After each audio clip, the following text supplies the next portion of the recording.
3 साल पहले एक वादा किया गया था, एक ऐसा वादा जिसका इंतजार हिमाचल की हजारों महिलाओं को था। हर महीने 1500 रुपए। लेकिन साल गुजरते गए और ये वादा लंबे समय तक चर्चा में बना रहा। अब सरकार ने 2 अक्टूबर से एक नई योजना शुरू करने की घोषणा की है। लेकिन सवाल ये है कि किसे मिलेंगे 1500 रुपए? क्या हर महिला इसके लिए एलिजिबल होगी? क्या पैसा सीधे बैंक खाते में आएगा? और आखिर किन परिवारों को इस योजना में शामिल किया गया है? आज इसी वीडियो में हम आपको पूरी जानकारी आसान भाषा में बताएंगे। नमस्कार, मैं हूं कल्पना वर्मा और आप देख रहे हैं बैठक हिमाचल। हिमाचल सरकार ने अपना परिवार सुखी परिवार योजना की घोषणा की है। मुख्यमंत्री सुखविंदर सिंह सुक्खू ने 15 अगस्त को हमीरपुर के बड़सर में स्वतंत्रता दिवस समारोह के दौरान इसका ऐलान किया था। सरकार के मुताबिक योजना का उद्देश्य ऐसे परिवारों की आर्थिक स्थिति सुधारना है जो बेहद कमजोर स्थिति में हैं। इसके लिए करीब 1,80,000 परिवारों की पहचान की गई है। इन परिवारों की पहचान करीब 1 साल तक चले 8 चरणों के सर्वे के जरिए की गई है।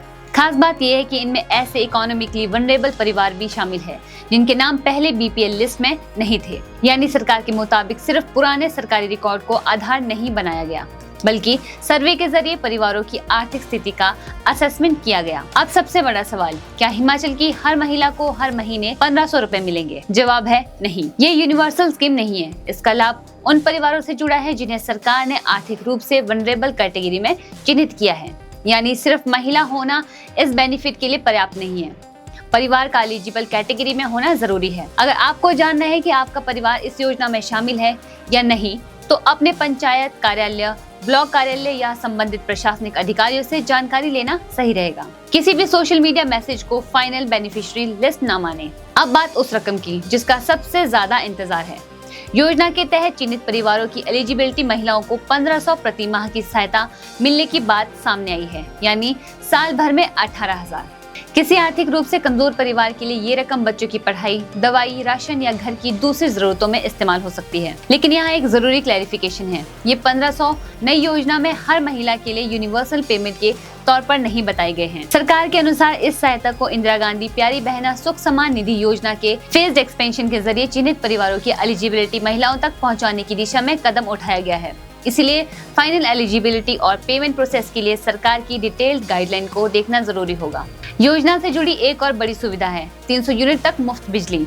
चिन्हित परिवारों के लिए बिजली सहायता को भी इस वेलफेयर प्रोग्राम से जोड़ा गया है।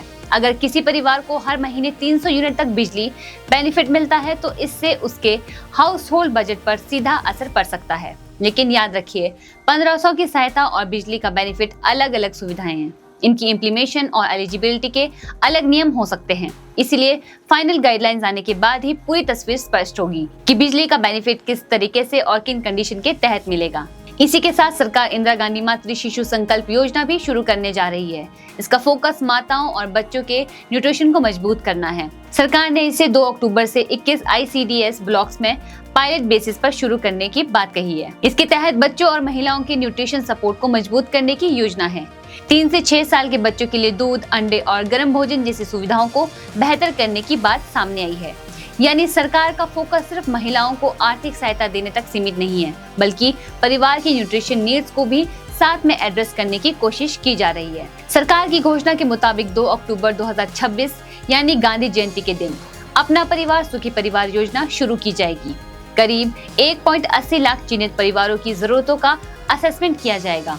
इसके लिए डेप्यूटी कमिश्नर यानी DCs को जिम्मेदारी दी गई है। उन्हें इन परिवारों की जरूरतों का असेसमेंट करके उन्हें केंद्र और राज्य सरकार की उपयुक्त वेलफेयर स्कीम से जोड़ने का काम करना होगा। यानी हर परिवार को एक जैसे बेनिफिट देने के बजाय उसकी जरूरत के हिसाब से सहायता देने का मॉडल रखा गया है। किसी परिवार को बिजली की जरूरत हो सकती है, किसी को हाउसिंग सपोर्ट की और किसी को फाइनेंशियल असिस्टेंट की। इसीलिए योजना का उद्देश्य सिर्फ पैसा देना नहीं, बल्कि जरूरतमंद परिवारों को अलग अलग सरकारी सुविधाओं से जोड़ना भी है। अब लोगों के मन में एक और बड़ा सवाल है, क्या इस योजना के लिए अलग से एप्लीकेशन करना होगा? फिलहाल उपलब्ध जानकारी के मुताबिक परिवारों की पहचान सर्वे और एडमिनिस्ट्रेटिव प्रोसेस के जरिए की गई है। अलग अलग बेनिफिट्स के लिए संबंधित एग्जिस्टिंग स्कीम की प्रक्रिया लागू हो सकती है। इसीलिए अभी किसी अनजान वेबसाइट या व्हाट्सएप लिंक पर जाकर रजिस्ट्रेशन करने की जरूरत नहीं है। अगर कोई व्यक्ति कहता है कि 1500 दिलाने के लिए पहले रजिस्ट्रेशन फीस दें, OTP बताएं या बैंक पासवर्ड दें, तो बिल्कुल ऐसा मत करें। अपनी जानकारी केवल सरकारी कार्यालय या ऑफिशियल नोटिफिकेशन के जरिए वेरीफाई करें।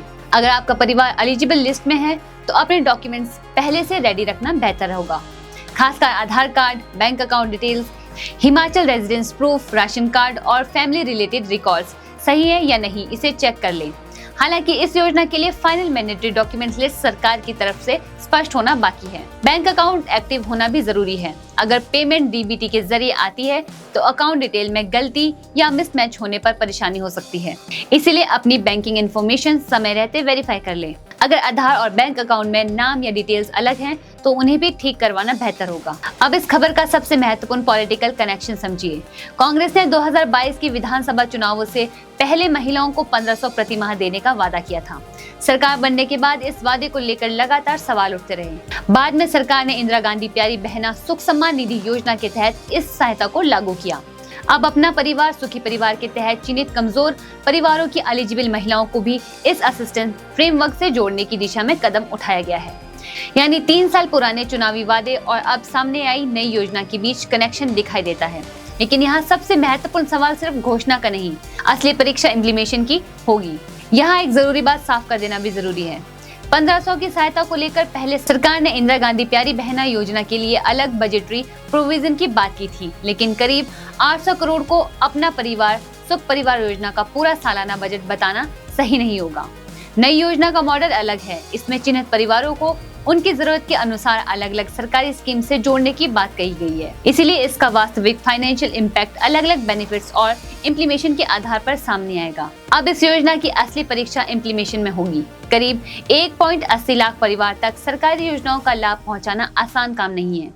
कहीं डॉक्यूमेंट्स की समस्या हो सकती है, कहीं बैंक अकाउंट्स की, कहीं आधार कार्ड डिटेल में मिसमैच हो सकता है और हिमाचल जैसे पहाड़ी राज्यों में रिमोट इलाकों तक प्रशासनिक पहुंच भी चुनौती रहती है। इसीलिए सबसे महत्वपूर्ण सवाल यही होगा, क्या सरकार सिर्फ परिवारों की पहचान करती है या वास्तव में हर जरूरतमंद परिवार तक उसका बेनिफिट भी पहुंचा पाती है? क्योंकि किसी भी वेलफेयर स्कीम की सफलता घोषणा से नहीं बल्कि ग्राउंड लेवल इम्प्लीमेशन से तय होती है।